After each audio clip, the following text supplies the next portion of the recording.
Meu querido irmão, minha irmã, paz do Senhor Jesus, que bom estar falando com você nesse momento. Nós vamos iniciar agora a nossa segunda aula da Escola Bíblica Dominical no módulo Voltando ao Essencial, o Evangelho.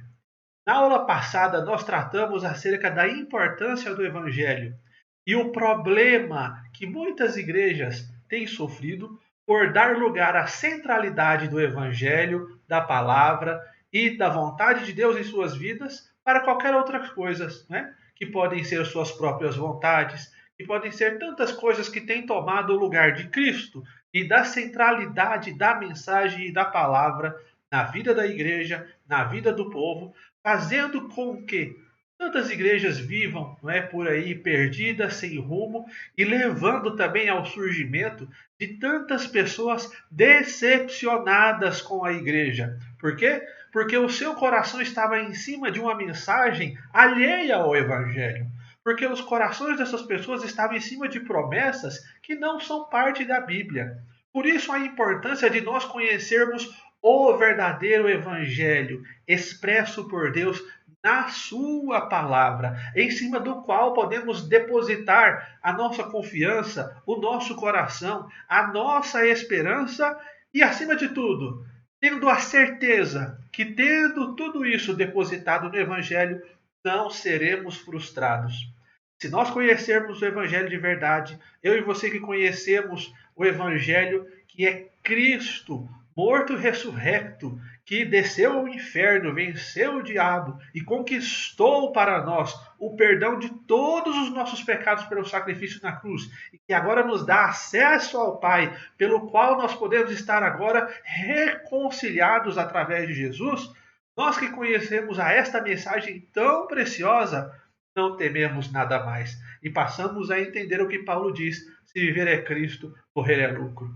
Quer entender tudo isso que eu falei? Quer continuar entendendo, crescendo e depositando o seu coração nessa mensagem e nessa palavra? Então vamos comigo hoje, né, nos aprofundar nessa aula, mesmo que rapidamente, né, dentro do tempo que nos é proposto, para falar acerca do Evangelho e da pessoa central do Evangelho, que é Deus, o Criador de todas as coisas. Na aula passada, nós vimos um vídeo onde nós conhecemos e passamos a entender que a Bíblia toda é sobre o Evangelho. Que a Bíblia não é um conjunto de livros, não é, separados, historinhas, números, genealogia, sem contexto ou sem o significado. Não. Tudo é sobre o Evangelho, do Gênesis até Apocalipse. E tudo é contando a história de Deus e o plano dele para mim e para você aqui na Terra. Por isso, queridos, a Bíblia toda, ela começa e termina em Deus. Cada página da Bíblia, cada palavra, cada versículo tem uma origem, tem um sentido, tem um propósito no nosso Deus, o nosso Criador.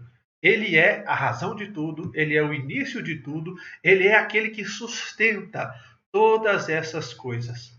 E da mesma forma com o Evangelho. Deus, ele não é só aquele que planeja, o autor, mas ele é aquele que também que executa o Evangelho. O Evangelho verdadeiro, o Evangelho real, o Evangelho bíblico, ele é de Deus. E sem Deus, esse Evangelho não pode existir. Porque vem do coração dele esse plano e vem das mãos dele a execução desse plano tão grande. Tá? Por isso, queridos, que nós temos que conhecer esse evangelho a fundo, intensamente. Por isso que nós temos que vislumbrar todas as características, todos os detalhes, tudo aquilo que Deus revela a nós em sua palavra dentro do seu evangelho. Né? Aqui nós temos essa frase do A.W. Pink que diz que um conhecimento salvador e espiritual de Deus, do Evangelho, é a maior de todas as necessidades de cada criatura humana. Sabe por quê? Porque o fundamento de todo conhecimento verdadeiro de Deus e a compreensão da perfeição dele é revelada nas Escrituras. Por isso, nós precisamos deter a nossa atenção fielmente a quem Deus é e aprender sobre a pessoa dele e aprender sobre a sua existência. e aprender sobre os seus atributos. E a partir do momento que nós passamos a conhecer profundamente quem é Deus, nós podemos caminhar adiante para entender, a partir do Criador de todas as coisas, qual é o plano dele para me salvar e para te salvar. O plano da redenção. Tá? Por isso, queridos, é muito importante nós conhecermos o Evangelho, é muito importante nós não presumirmos o Evangelho. Tá? Como nós vimos na aula passada, nós podemos presumir o Evangelho, pensar que outras pessoas o conhecem, mas enquanto elas não conhecem. E às vezes nós mesmos presumimos o Evangelho em nós mesmos, sabendo que, pensando que o Evangelho é apenas, né, uma classe, um discipulado, um certo período de tempo onde você aprende acerca da salvação. Não. Nós falamos acerca do Evangelho em tempo e fora de tempo. Do dia que nós aceitamos a Cristo até o dia que nossos olhos fecharmos, nós estaremos aprendendo dentro do Evangelho, dentro dos mistérios, dentro daquilo que Deus tem revelado a nós. Irmãos, a Bíblia, a palavra de Deus, ela é uma fonte inesgotável de conhecimento e sabedoria e revelação para o homem acerca de suas dúvidas, acerca do conhecimento de todas as coisas, acerca do conhecimento de Deus. E eu, você, homens ao longo desses 2000 anos, até hoje não conseguiram sequer trabalhar uma parte daquilo que a Bíblia revela para nós, do conhecimento de Deus acerca de todas as coisas do seu plano. E enquanto a humanidade existir, a Bíblia não será esgotada no seu conhecimento. Porque a cada dia Deus tem um novo consolo, um novo conhecimento, um novo mistério revelado para mim e para você, que outrora não sabíamos, e graças sejam dadas a Deus por isso.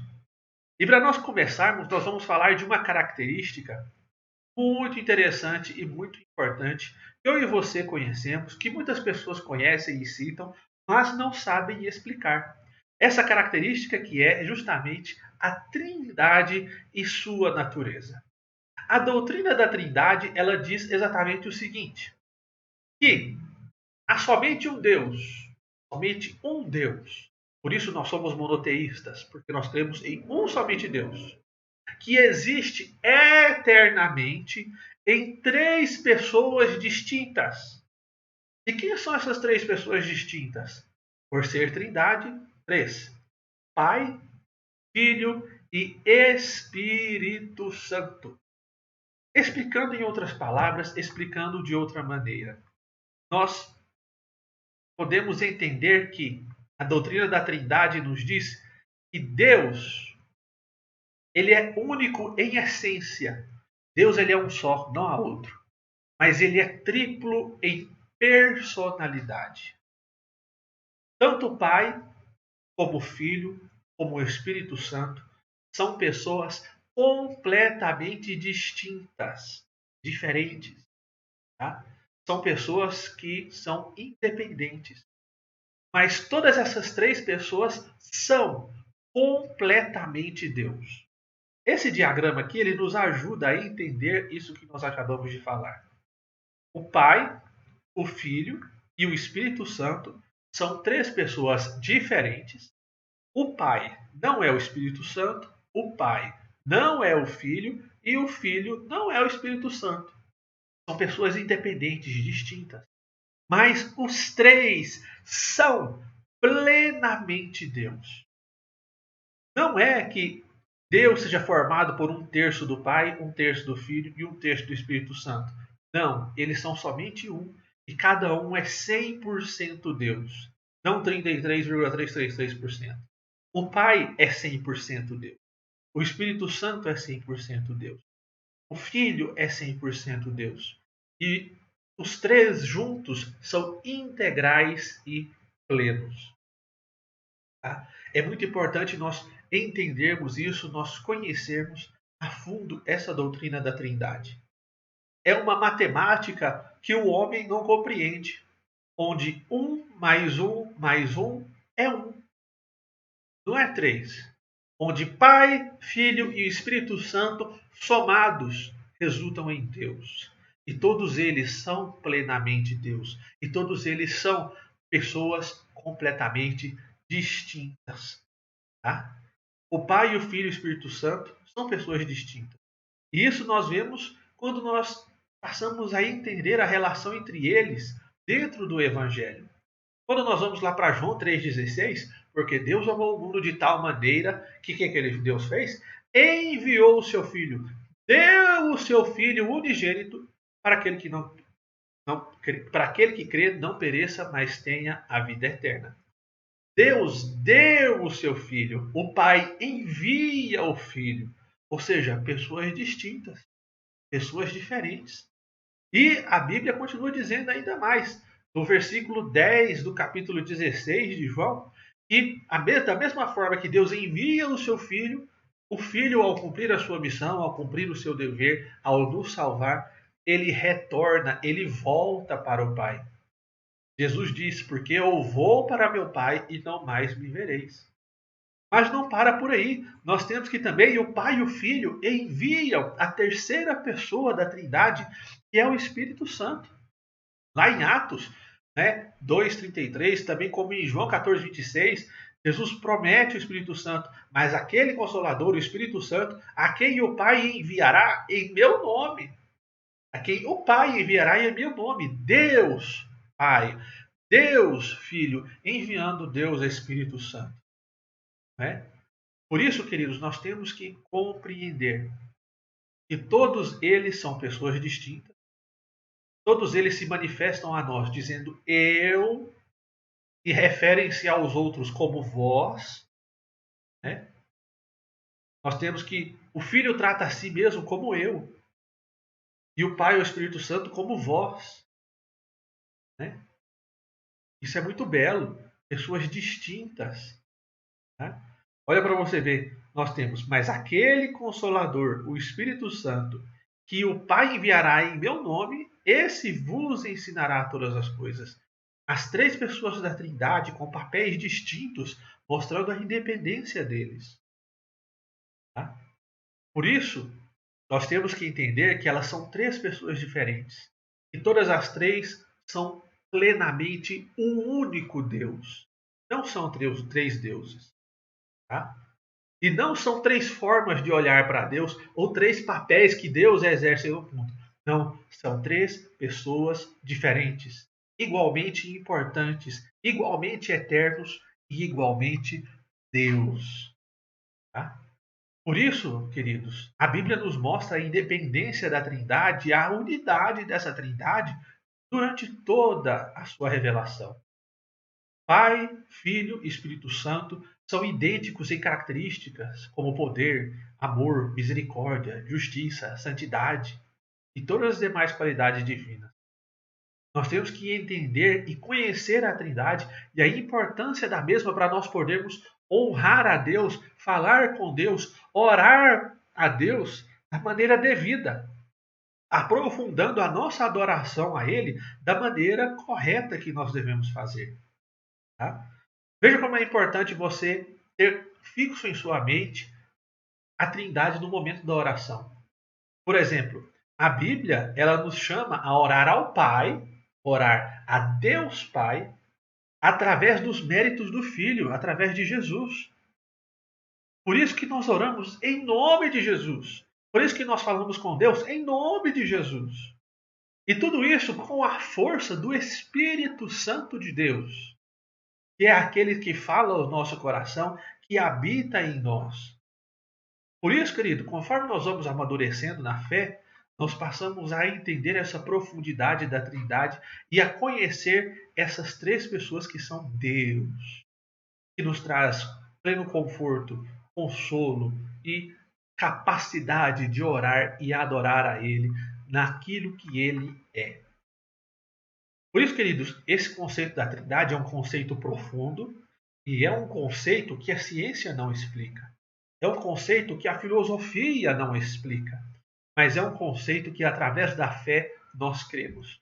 Através de Deus manifesto a nós e que habita em nós, que é o Espírito Santo, compreendemos.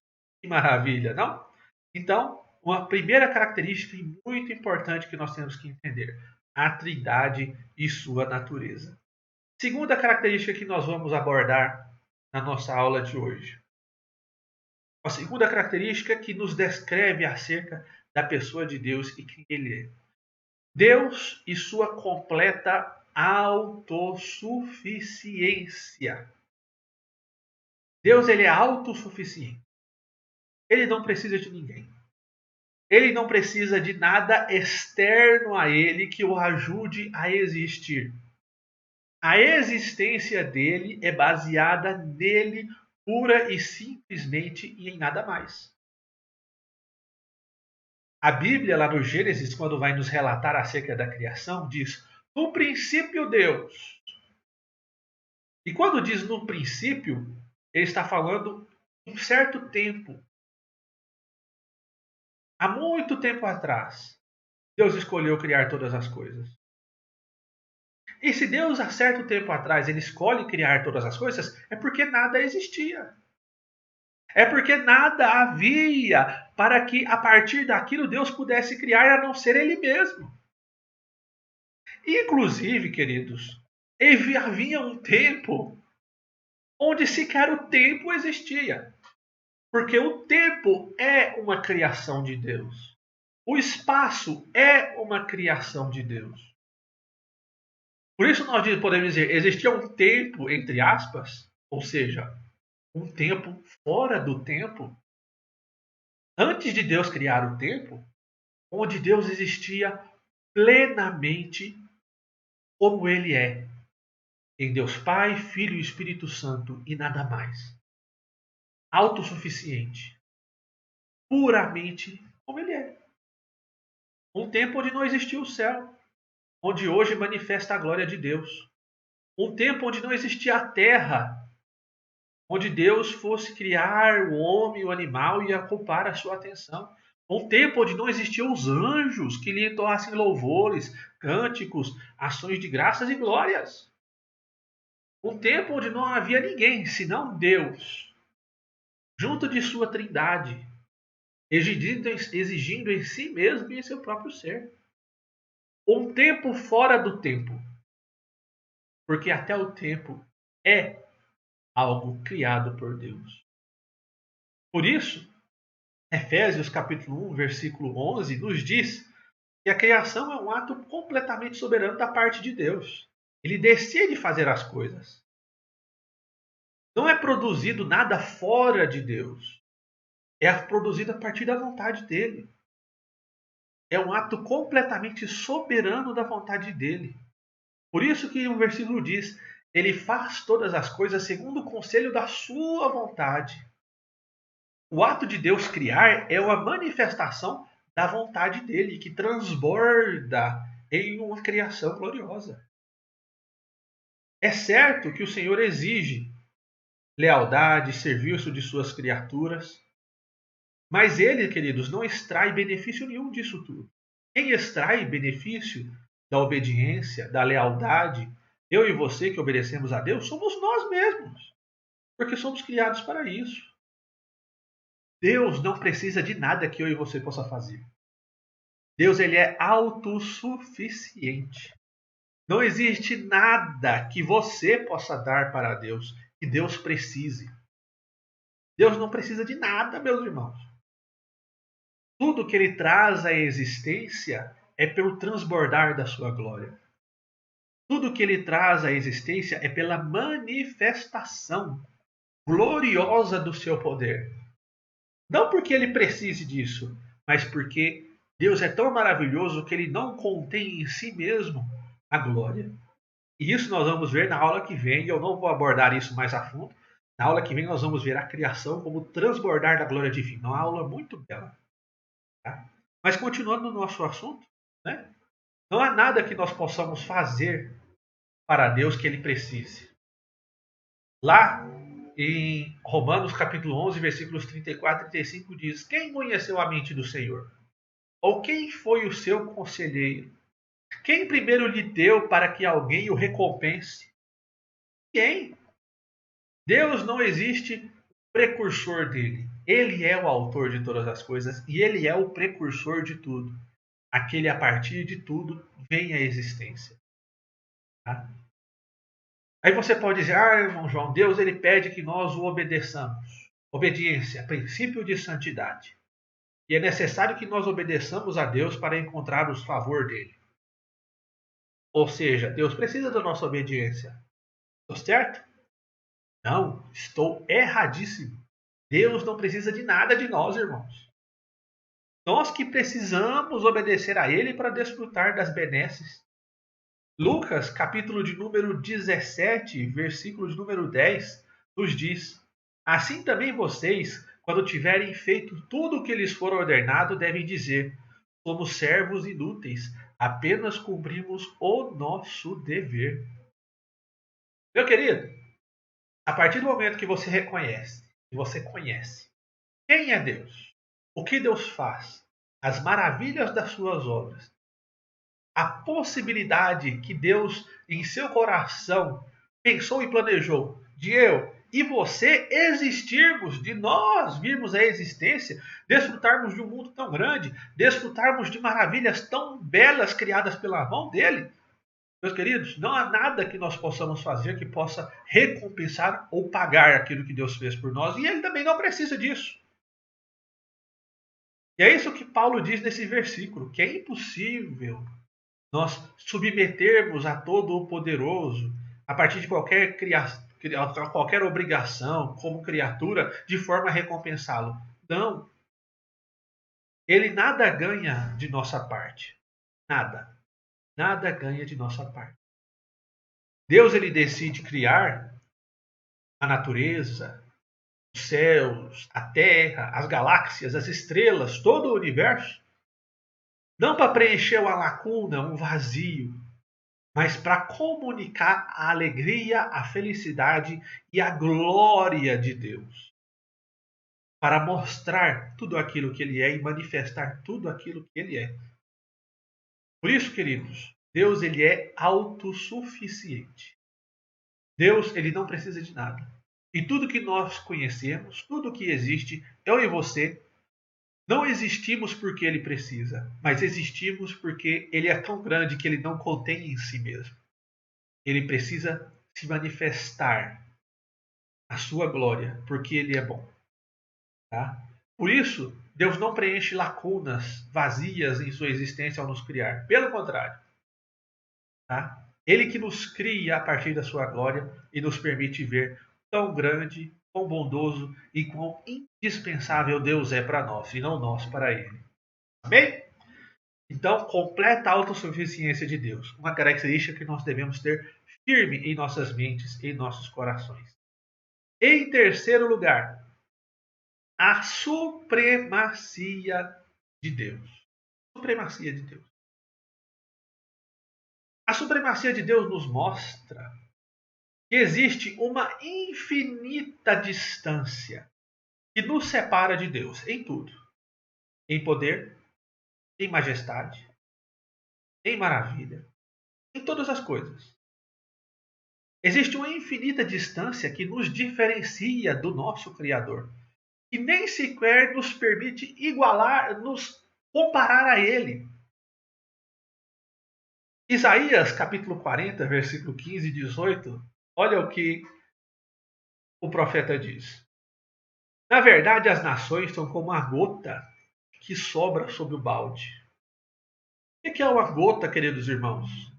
Meu irmão, minha irmã, depois você faz aquela faxina do banheiro. O que é uma gota dentro do balde? Nada. Nada. Olha o que ele continua dizendo. Para eles, são como o pó que resta sobre a balança. O que é um pozinho sobre a balança? Nada, não faz diferença. Para ele, as ilhas não passam de um grão de areia.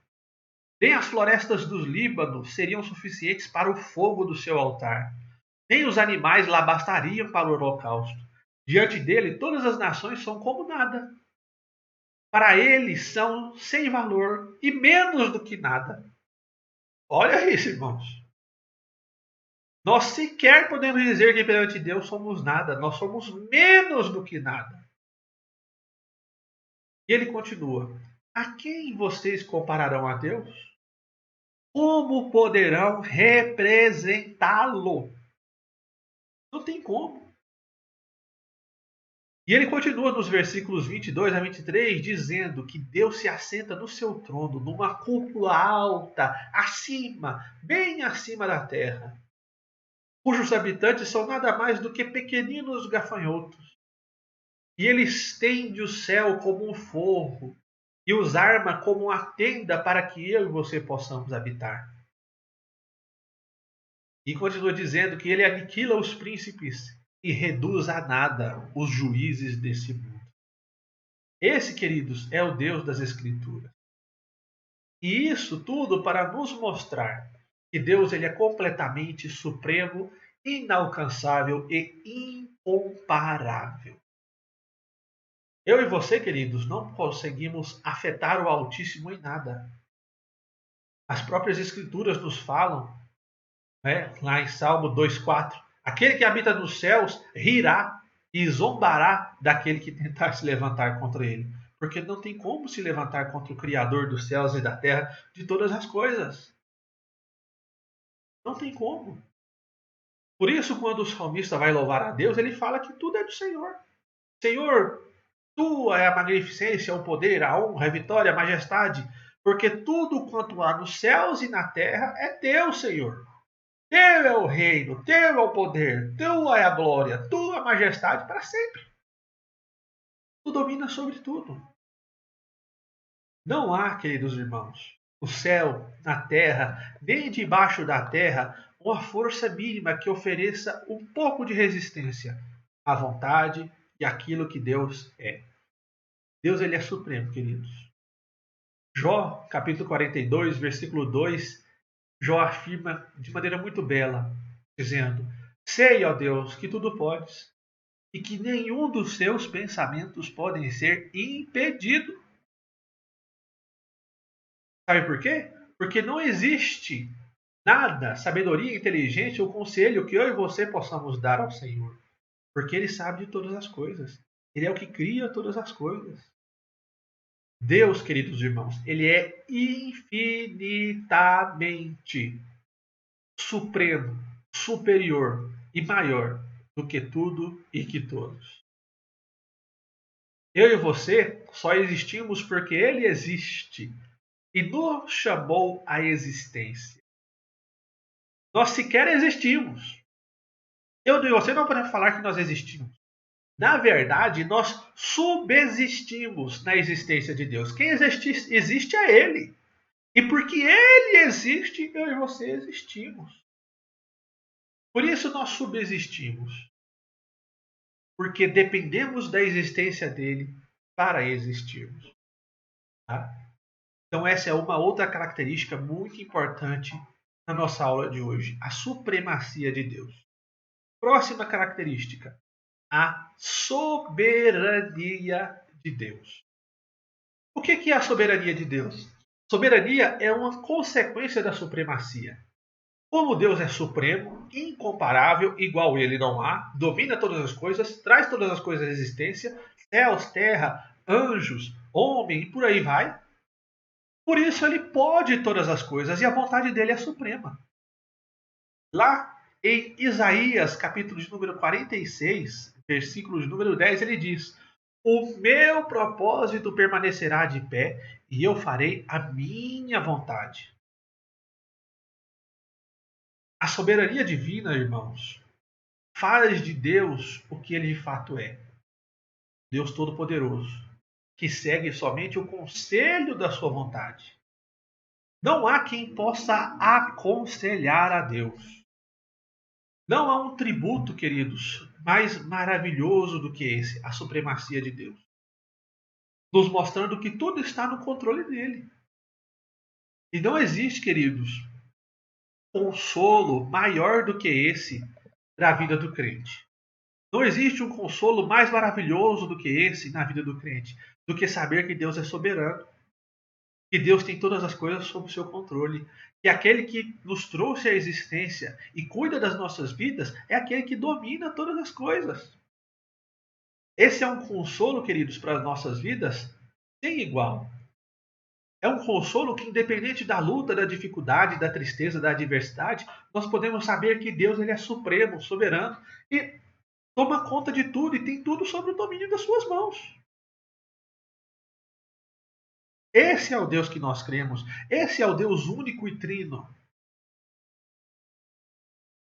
Não existe consolo maior do que a soberania de Deus.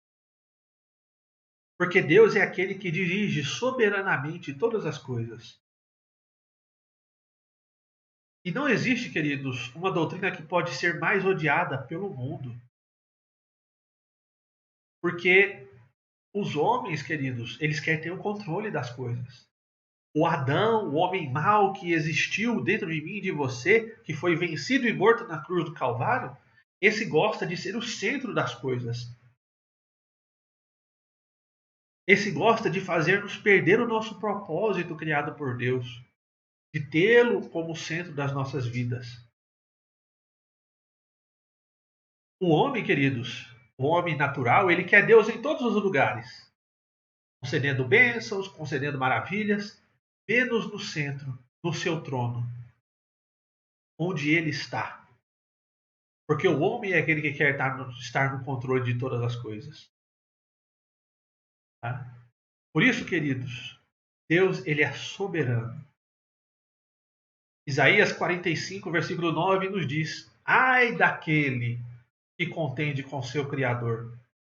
Ai daquele que não passa de um caco entre os cacos do chão. Acaso o barro pode dizer ao oleiro: o que você está fazendo? Pode. Deus ele é soberano. A vontade dele é suprema. Longe de mim, longe de você estar sujeito a qualquer lei ou restrição a não ser a de Deus. Porque Deus é a própria lei. Deus é o próprio limite de todas as coisas. Deus é aquele que traz todas as coisas à existência e impõe limites àquilo que ele traz à existência. Deus, queridos, e isso é muito profundo, no exercício da sua soberania, da sua supremacia, criou Satanás e colocou ele no lugar dele, criou os anjos e colocou no lugar dele, criou Adão e colocou no jardim, criou Israel e colocou na terra prometida, em suas respectivas posições e suas responsabilidades. Agora, o que eles fizeram com suas responsabilidades aí é outra história, mas foi Deus quem os fez e quem os criou. Deus, queridos, possui uma perfeita harmonia entre a sua soberania e sua responsabilidade para conosco. Por isso nós podemos sempre confiar nele. Por isso nós podemos sempre crer em Deus e não nos homens. Porque o homem, ele é levado por qualquer vento de incerteza e de aflição. Mas Deus, conforme está escrito lá em Tiago, capítulo 1, versículo 13, Deus ele é Deus e não pode ser tentado por nenhum mal, nem por ninguém. Por isso, queridos, entender a soberania de Deus é muito importante para nós. Tá? E é uma das características que nós estamos estudando hoje. Próxima característica também e muito importante: o poder de Deus. O que é o poder de Deus? O poder de Deus, meus irmãos, é a capacidade e força pelo qual ele pode realizar tudo o que lhe agrada, tudo o que é da vontade dele, tudo o que a sabedoria dele dirige ele a fazer, tudo o que a soberana vontade dele decide realizar. Esse é o poder de Deus. E, irmãos, contra esse poder não há quem possa resistir. Queridos, esse poder é tão grande, tão maravilhoso, que nós nos maravilhamos com a natureza, não é? Nós nos maravilhamos com o mar, com a terra, com a variedade da natureza, com a beleza da natureza. E tudo vem, queridos, a partir do poder da palavra de Deus.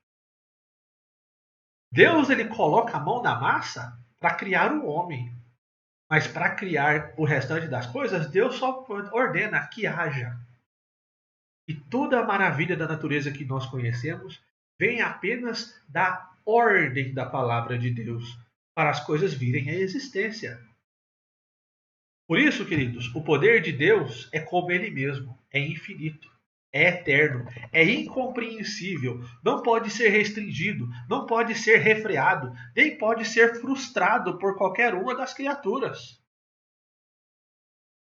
A criação é um exemplo de tudo isso. Deus ele é tão poderoso que eu e você falamos, vou construir uma casa. Vamos construir uma casa. O que é que nós precisamos? Cimento, tijolo, uma pá, carrinho de mão, areia, né? Cimento, água, tijolos e por aí vai. Quando Deus diz vou criar o universo, sabe do que ele precisa? De nada. A palavra dele é que faz todas as coisas. Agora, queridos, quer compreender isso a fundo? Não dá, porque isso aqui é limitado. O nosso intelecto não consegue captar o poder dessa palavra, para nós entendermos como Deus é maravilhoso. Irmãos, olhe bem, o que a Bíblia nos diz acerca de Deus é apenas uma parte daquilo que ele realmente é. Aquilo, queridos, que a palavra consegue expressar, aquilo que o português consegue expressar e aquilo que essa cachola aqui consegue processar. Existem infinitamente mais maravilhas, poderes miraculosos e grandes de Deus que nós nem sequer conseguimos entender, porque somos limitados. Por isso, queridos, ninguém pode resistir ao poder de Deus. Ninguém pode resistir a esse tão grande poder. Ninguém pode. Lá em Isaías, ou melhor, em Jó capítulo 38, versículos 4 a 7, diz: Onde você estava quando eu lancei os alicerces da terra? Responda-me, se é que sabe tanto. Quem marcou os limites das suas dimensões? Vai ver que você sabe. E quem estendeu sobre a linha de medir? E as bases da terra, como foram postas? E quem colocou a pedra de esquina enquanto as estrelas matutinas juntas cantavam e todos os anjos se regozijavam? Olha que maravilha! Quão completamente o orgulho do homem é lançado ao pó. Ao pó. Nossas capacidades, nossa ciência, nosso conhecimento, tudo aquilo que nós pensamos que nós podemos ser, não é nada perto do poder e das maravilhas feitas pela mão do Deus único, que é o nosso Deus. E a nossa alma, queridos, quando nós somos confrontados com tão grande maravilha, não consegue ficar quieta, não consegue ficar calada. Ela louva a Deus com fervor, porque ela é feita para reconhecer a maravilha e a perfeição que só há em Deus. E não há nenhum outro que possa se comparar a Ele. Porque Ele é majestoso, porque Ele é santo e Ele é autor de todas as coisas. Quem pode se comparar a Deus? Ninguém. E Deus seja louvado por isso. Porque é esse Deus o autor deste evangelho que nós estamos estudando. É esse Deus perfeito, justo, completamente poderoso, que tem um plano para mim e para você de nos salvar. E é esse Deus que nós fazemos o convite para entregar as nossas vidas nas mãos dele, descansarmos e confiarmos. Aleluia! Glórias sejam dadas a Deus. Mais uma característica acerca de Deus: a onisciência de Deus. O que é a onisciência de Deus? Deus ele é onisciente, ele sabe de todas as coisas. Todas as coisas possíveis, todas as coisas reais, todos os eventos. Ele conhece todas as criaturas do passado, do presente e do futuro. Não existe nenhum conhecimento que fuja à mente de Deus. Nada escapa à atenção de Deus. Nada pode estar escondido a Deus. Não há nada que Deus possa esquecer. O salmista diz: tal conhecimento é maravilhoso demais, está além do nosso alcance, é tão elevado que nós não podemos atingir, mas ele sabe.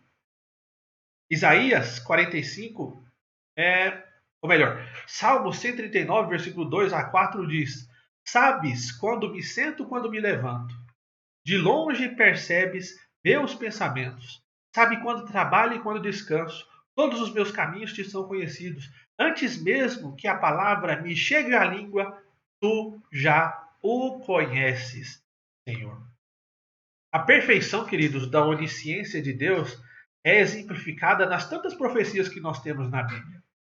Tantos profetas que falaram acerca das coisas de Deus, das coisas do alto, de maneira tão maravilhosa que hoje já estão cumpridas.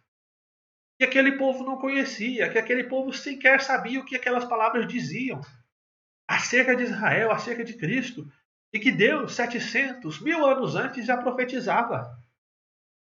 E se cumpriu literalmente e perfeitamente. Tudo isso é prova da onisciência de Deus. Não acerca daquilo que está na Bíblia, mas acerca das nossas vidas. Deus ele tem um plano escrito e traçado para todos nós. E conhece, meus irmãos, todas as características em nós. Todas as coisas acerca de mim e de você. Provérbios capítulo 15, versículo 3 diz que os olhos do Senhor estão em todos os lugares, contemplando, queridos, os maus e os bons. Como é admirável, meus irmãos, o conhecimento de Deus. Por isso nós falamos que ele é onisciente. Ainda mais, o nosso Deus, ele é imutável.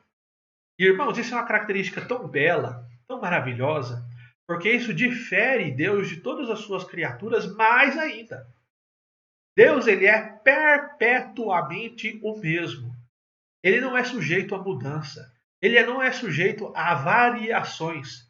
E o seu ser, os seus atributos, suas características e quem ele é, são os mesmos ontem, hoje e eternamente.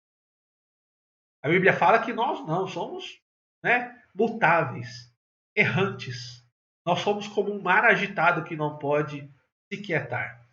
Mas Deus, queridos, ele é imutável. Imutável em quem ele é, imutável em seu conselho, imutável em sua vontade. Tá? Ele não volta atrás nem se arrepende.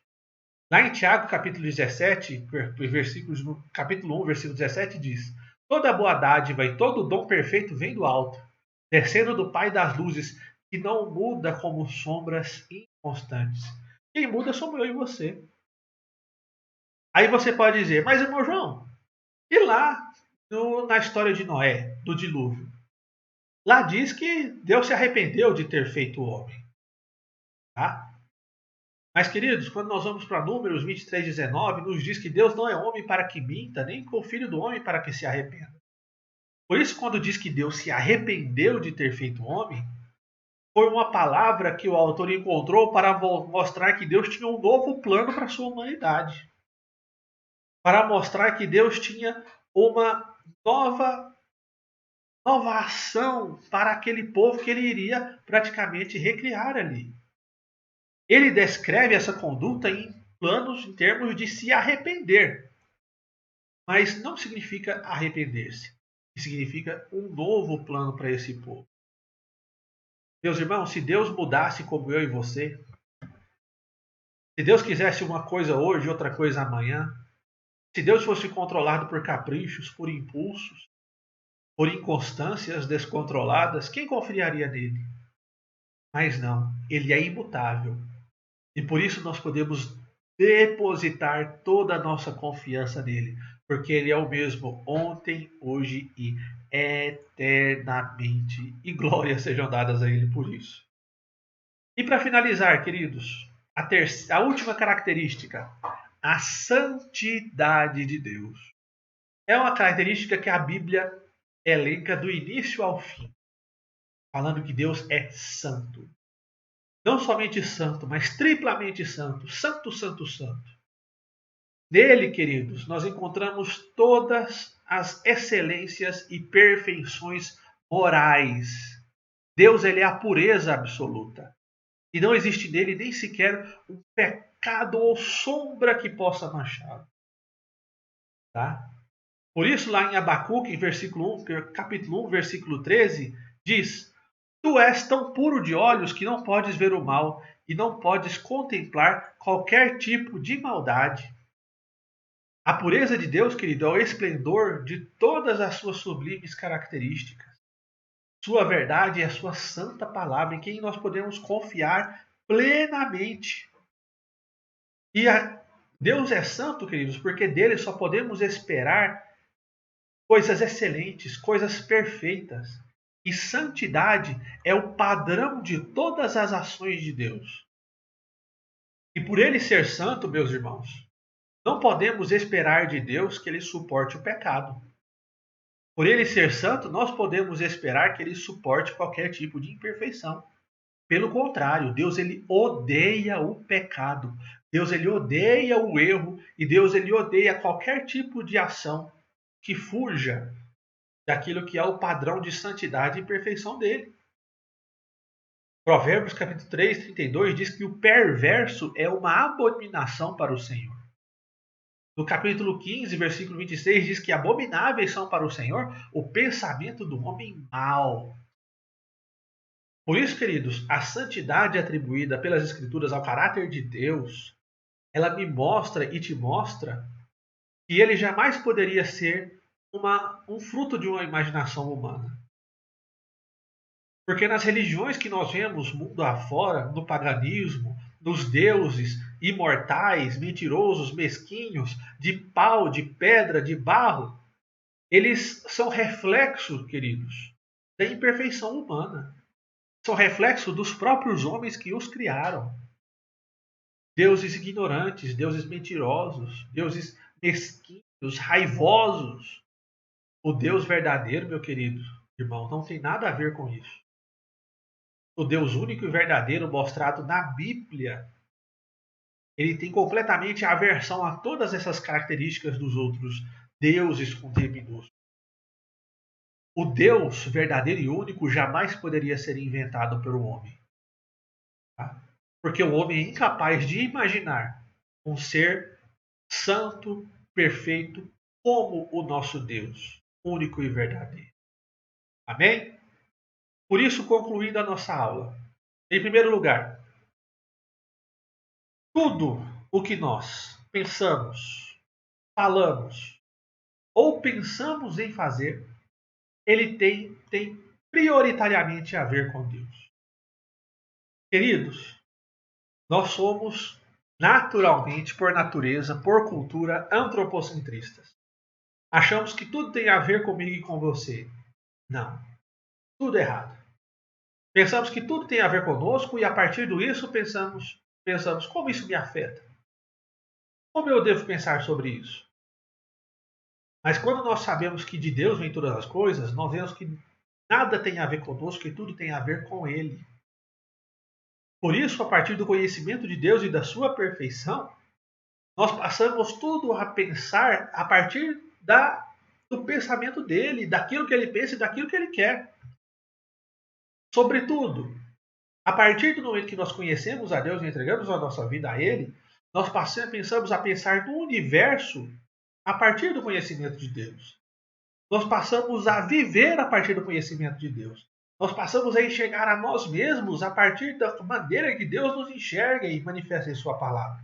Nós passamos a nos relacionar a partir do conhecimento de Deus. Nós passamos a gastar o nosso dinheiro a partir do maneiro que a Bíblia nos ensina a gastar, que é a vontade de Deus. Nós não pensamos mais nas coisas como elas podem nos afetar ou o que nós devemos pensar acerca delas. Nós passamos a pensar nas coisas em como Deus vê essas coisas e como isso manifesta a glória de Deus. O que Deus acha disso? Como isso se relaciona com o plano de Deus. Por isso, tudo que pensamos, falamos ou fazemos tem primeiramente a ver com Deus. Em segundo lugar, todos os atributos de Deus nos fazem ver todo o mundo sob outra ótica. Isso é uma consequência da conclusão passada. A profundidade, queridos, da sua vida espiritual, ela parte da profundidade do seu conhecimento acerca de Deus e de sua perfeição. Como você tem buscado a manifestação e a revelação de Deus para a sua vida. Queridos, a superficialidade espiritual ela tem raiz na ignorância acerca de Deus e de quem Deus realmente é. Nós podemos falar das suas obras, do seu propósito, das suas promessas, mas podemos ter um entendimento incorreto acerca daquilo que é a vontade de Deus para nós. Por isso, queridos, nós temos que buscar, juntos do Espírito Santo, contemplar a imensidão e as profundidades da existência de Deus em todas as coisas. E a partir disso, enxergar o mundo dessa maneira correta, a partir do conhecimento de Deus, do conhecimento de quem Ele é. Tá? Isso é completamente essencial para que tenhamos uma vida espiritual não superficial, mas uma vida espiritual profunda nele.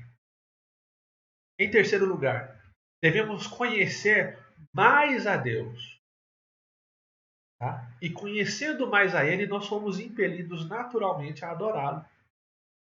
Queridos, quando nós falamos da grandiosidade, da maravilha, do poder que só em Deus existe, nós passamos naturalmente a adorá-lo, porque não tem algo maior do que Ele em quem nós possamos nos maravilhar. Não tem algo maior do que Ele em quem nós possamos colocar como alvo de toda a glória e louvor e adoração de nós e em nós.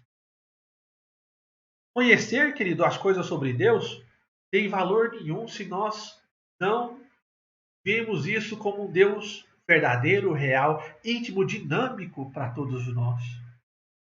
Falar de Jesus, do Evangelho, da vida cristã, sem uma perspectiva real e correta daquilo que Deus é, queridos, é um grande perigo. Mas quando nós nos permanecemos na visão, na santidade da majestade que é o Senhor, nós crescemos e passamos naturalmente a adorá-lo a partir de tudo aquilo que Ele é. E por fim, queridos, um conceito elevado da pessoa de Deus é o princípio de tudo. Olha que maravilha. O primeiro passo, queridos, da nossa vida, o primeiro passo da nossa igreja, em direção ao Deus eterno, queridos, a decadência, é uma compreensão errada do que Deus é. É uma opinião errada acerca daquilo que Deus é. E quando nós temos uma opinião certa, uma visão correta, uma visão bíblica, uma visão inspirada pelo Espírito Santo acerca de quem Deus é, nós passamos a ter um princípio correto para poder dar o próximo passo. Tá? Quando temos Deus na mais alta estima, dentro de nós, tudo em nossas vidas é transformado. Por isso, queridos, nós devemos buscar a cada dia ter o mais alto conceito acerca de Deus, o mais profundo conceito acerca de quem Ele é, das suas perfeições, do seu atributo, para que assim Ele possa realizar essa obra em nós. Amém, queridos? Que Deus seja louvado pela sua vida. Nós vimos hoje um grãozinho daquilo que é a pessoa de Deus, dentro daquilo que Ele escolheu se manifestar a nós. Por isso, louvado seja a Deus, porque Ele escolheu se manifestar a nós. E se Ele não fosse para ser conhecido, se Ele fosse para ser desconhecido das nossas vidas, Ele não se manifestaria. Mas glórias a Jesus, que Ele tem se manifestado em Sua palavra a nós. E temos que ser gratos a Ele por isso. Oremos ao Senhor. Senhor Deus e Pai, nós te damos graças, Senhor Jesus, porque vivíamos outrora na ignorância e no pecado, distantes do Senhor, sem saber, ó Deus eterno, a origem de todas as coisas, a proveniência de todas as coisas. Mas o Senhor escolheu, meu Pai querido, se revelar a nós, dentro de tua soberana e magnífica vontade, dentro de tua supremacia perfeita, o Senhor nos permitiu conhecer quem o Senhor é. E isso, Senhor Jesus, não porque o Senhor precisa, mas porque nós precisamos. Porque nós carecemos. Porque nós necessitamos saber quem o Senhor é para que encontremos propósito real para as nossas vidas. Sê comigo, sê com meus irmãos, sê com meus amigos nesta caminhada. E que possamos juntos, aula após aula, nos aprofundar no verdadeiro conhecimento acerca do Senhor. E assim conhecermos o teu evangelho puro, perfeito, Deus eterno e único, que em nenhum outro lugar nós podemos conhecer, a não ser em tua santa revelação, em tua palavra e no teu Espírito que testifica essa palavra em nossos corações. Esta é a nossa oração, em nome de Jesus. Amém e amém. Meu querido, Deus o abençoe. Muito obrigado por caminhar conosco aí durante essa aula. Não perca a aula que vem, uma aula muito boa, onde nós estaremos falando acerca da criação. como o transbordar da alegria divina. O que eu e você somos? O que a natureza, o mundo é? Nós somos o transbordar da alegria de Deus. E cerca disso nós vamos falar na aula que vem. Que Deus em Cristo os abençoe.